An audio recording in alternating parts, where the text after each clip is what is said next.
Hello গাছ, দেখেন এই যে আমার কলা বাগানে কলার গাছটি রৌদ্রে একদম শুকায় গেছে এবং পোকামাকড় ধরছে ভাই। এর মধ্যে আমি বিষ দিতেছি ভাই, কষ্ট ছাড়া কোনো সফল হওয়া যায় না ভাই। কাজ করলে যে কোনো কাজ করবেন বা করি, পরিশ্রম ছাড়া যেমন সফল হওয়া যায় না। ফেসবুক আর এই যে আমার এই কলা বাগানের গাছগুলা ভাই, দেন এই যে পোকামাকড় একদম ধরে লাইছে।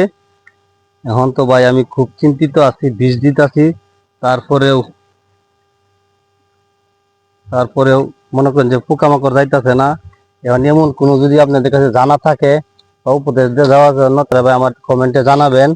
আমি কলা বাগানে যে একটু উপকার করতে হয় পারি। তো এই পর্যন্ত ভাই দেখেন, এই প্রচন্ড রোদের মধ্যেও আমার কাজ করতে হইতেছে কলা বাগানে। তে অবস্থা খুব খারাপ ভাই, প্রচন্ড গরম। সবার রোদ থেকে হেফাজত থাকবেন আর বেশি বেশি পানি খাবেন। তো সবাই ভালো থাকবেন। এই পর্যন্তই, আল্লাহ হাফেজ।